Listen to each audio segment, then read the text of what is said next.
हिंदू समाज के चार बड़े शत्रु हैं। एक मुसलमान, दूसरे ईसाई, तीसरे कम्युनिस्ट, चौथे का नाम अभी बताऊंगा। विचित्र बात यह है कि हिंदू इस धरती पर किसी का शत्रु नहीं है,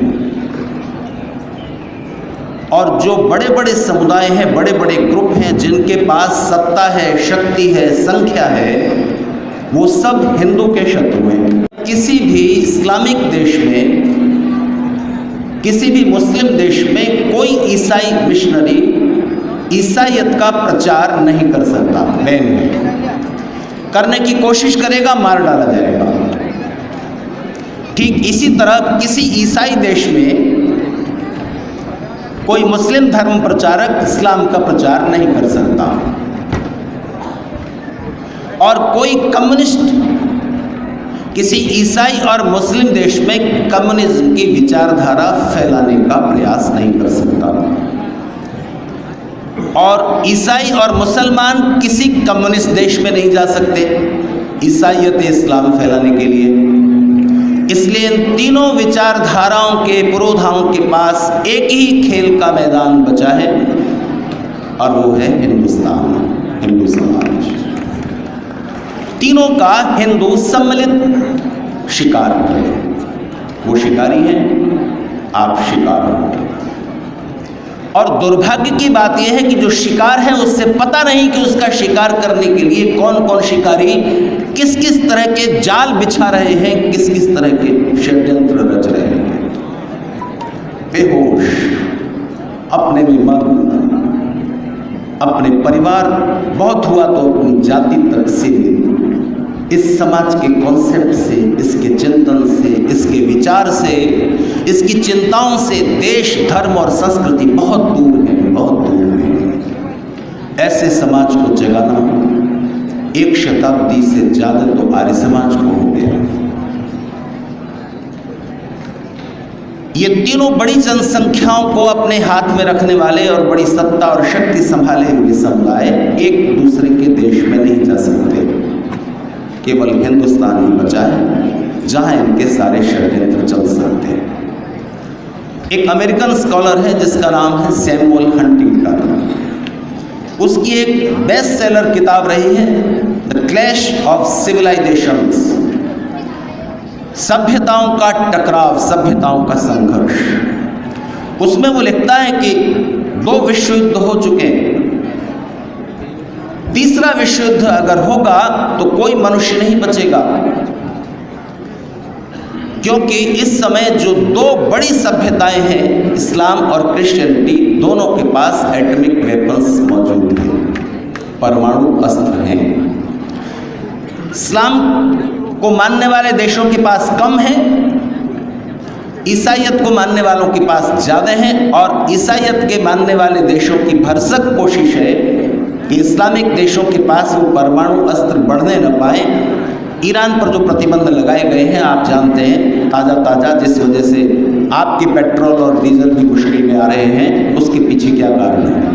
तो ध्यान दीजिए, सैमुअल हंटिंगटन लिखता है कि अगर तीसरा विश्व युद्ध हुआ तो कोई इंसान नहीं बचेगा। उस तीसरे विश्व युद्ध को तब तक रोका जा सकेगा, वो तीसरा विश्व युद्ध तब तक रुका हुआ है जब तक इस धरती पर हिंदू है।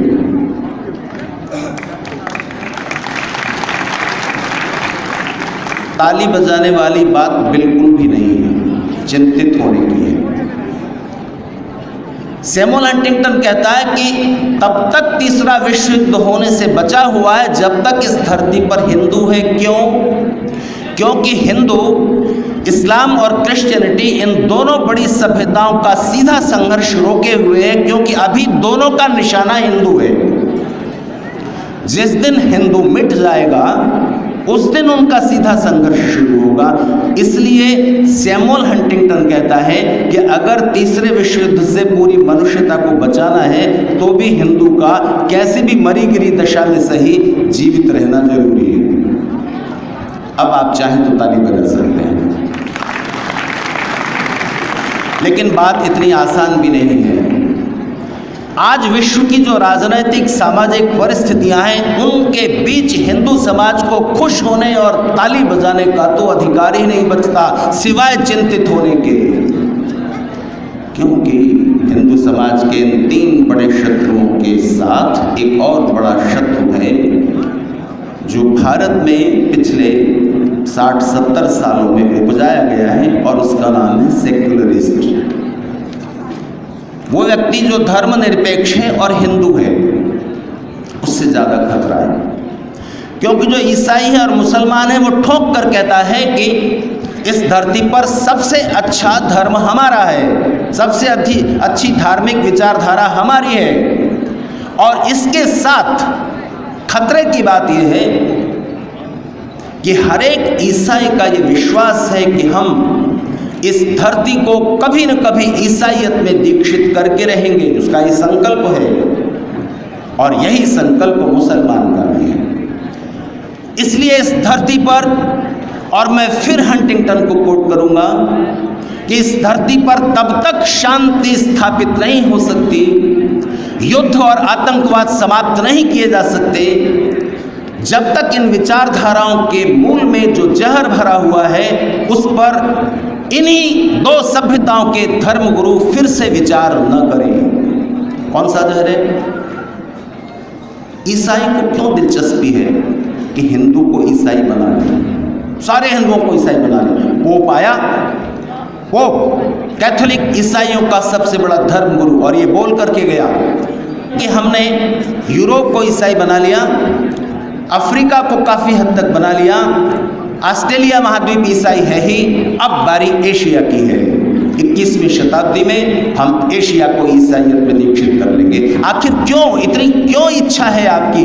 लोगों को अपने अपने विचारधारा से जीने दो ना। नहीं, क्योंकि उनको ये समझाया गया है कि जब तक आप दूसरों को जीसस की शरण में नहीं ले आते, तब तक आपको स्वर्ग में स्पेशल फैसिलिटीज नहीं मिलेगी। इस लालच की वजह से उन्हें सारी दुनिया को ईसाई बनाना है।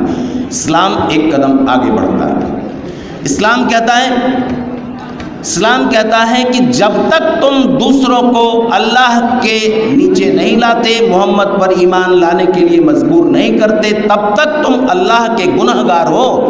तुम्हें ये करना ही है, नहीं तो तुम अल्लाह के गुनहगार हो और तुम्हें इसकी सज़ा मिलेगी। इसलिए वो जिहाद के लिए तैयार है। हिंदू किसके लिए तैयार है? हिंदू कहता है कि सब धर्म अच्छे हैं। मैं हिंदू से पूछना चाहता हूँ, हमारे समाज के और राष्ट्र निर्माण पार्टी के इस मंच से, अगर सब धर्म समान रूप से सही और अच्छे हैं, तो फिर कोई हिंदू अगर मुसलमान या ईसाई बन जाता है तो तकलीफ की क्या बात है? जब तुम ये मानते हो कि सब धर्म समान रूप से सही और अच्छे हैं, फिर क्यों परेशान हो? ध्यान दीजिए, जैसे ही कोई हिंदू मुसलमान या ईसाई बनता है, केवल वो धर्म परिवर्तन नहीं करता, वो देश और हिंदू समाज का एक शत्रु बनता है। क्योंकि उसकी आस्थाएं, उसकी धारणाएं, उसकी मानसिक जड़ें राम और कृष्ण से हटकर, महाराणा प्रताप और छत्रपति शिवाजी से हटकर, अकबर और औरंगजेब से इस देश पर हमला करने वाले लोगों के साथ जुड़ जाती हैं। वो रामकृष्ण को अपना पूर्वज मानना छोड़कर अपनी सहानुभूति और अपनी आस्था उन हमलावरों के साथ जोड़ता है जिन्होंने इस देश को गुलाम बनाया। इसलिए एक शत्रु तैयार होता है। आखिरी सबसे बड़ा शत्रु हिंदू समाज का कौन है? हिंदू समाज का सबसे बड़ा शत्रु हिंदू है। इन मूर्खतापूर्ण धारणाओं को अंदर रखे हुए जगाने की कोशिशें होती हैं, थोड़े समय के लिए जागता है और फिर सो जाता है। राष्ट्र निर्माण पार्टी का गठन इसी उद्देश्य को लेकर हुआ है। कहीं पर नेत्रदान शिविर हो रहा था और लोग अपने अपने आंखें मृत्यु के बाद किसी को दान कर दी जाएं ताकि वो भी देख सके, इसके लिए फॉर्म पर हस्ताक्षर कर रहे थे। उस शिविर में झूमता झामता एक शराबी आ पहुंचा और उसने पूछा, क्या हो रहा है यहाँ? तो उसे बताया गया कि मरने के बाद भी आपकी आंखें देखती रहें, किसी के काम आ जाएं, इसके लिए संकल्प लिया जा रहा है। तो उसने कहा, मेरे भी साइन ले लो।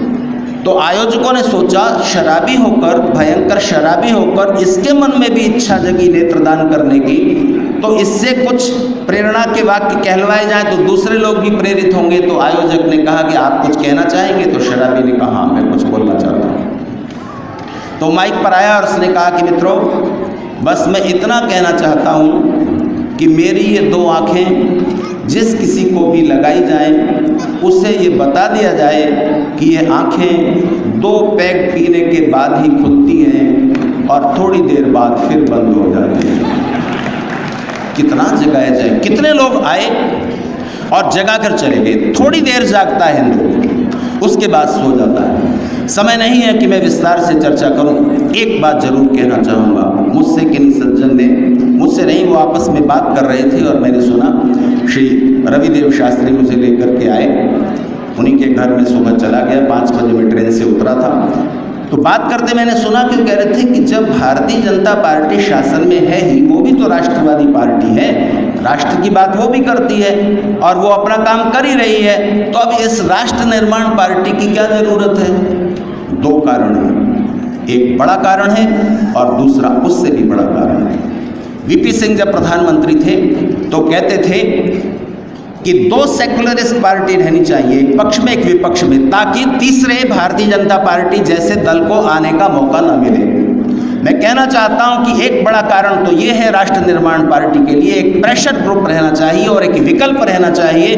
भारतीय जनता पार्टी जैसे दल भी अगर गलत कदम उठाएं तो ठाकुर विक्रम सिंह जी का नेतृत्व उनको दिशा दे सके और उनको विकल्प का खतरा रहे कि अगर तुम ठीक नहीं करोगे तो एक और दल मैदान में है जिसकी केंद्रीय विचारधारा राष्ट्र है। और दूसरा बड़ा कारण इससे भी बड़ा है और वो ये है कि भारतीय जनता पार्टी हो या राष्ट्रीय स्वयंसेवक संघ हो, अगर उससे जुड़े हुए कोई महानुभाव यहाँ बैठे हैं तो मुझे क्षमा करेंगे कहने के लिए कि उनको ये नहीं मालूम है कि राष्ट्र के निर्माण की मूल प्रक्रिया क्या होनी चाहिए। आप उसी प्रोसेस से चल रहे हैं। उस प्रक्रिया के अंतर्गत फिर से अगर कांग्रेस आएगी तो उसने तो अब अपने मैनिफेस्टो में उसी सांप्रदायिकता निरोधी कानून का जिक्र किया है कि हम सत्ता में आए तो हम ये लागू करेंगे, जिसके बारे में ठाकुर साहब बोल रहे थे। और उन्होंने अभी अभी ये कहा है कि अगर हम सत्ता में आए हम धारा 370 और 35A को फिर से लागू करेंगे। क्या वो फिर से सत्ता में नहीं आ सकते अगर चुनाव प्रणाली यही रहेगी? तो चुनाव प्रणाली जड़ है सारे करप्शन की, सारे भ्रष्टाचार की और हिंदू समाज को जातियों में बिखेर देने की। एक चुनाव आता है, हिंदू समाज को जातियों में तोड़कर चला जाता है। इस चुनाव प्रणाली के सुधार के मूल तत्व क्या है तो वेद बताएगा ना। उनके पास वो विचार नहीं है। उस विचार और चिंतन को हिंदू समाज को परिचित कराने के लिए और राजनीतिक दलों के बहरे कानों को खोलने के लिए राष्ट्र निर्माण पार्टी की जरूरत है। इसलिए समस्या तो बहुत सारी है, समाधान राजनीतिक, सामाजिक और दार्शनिक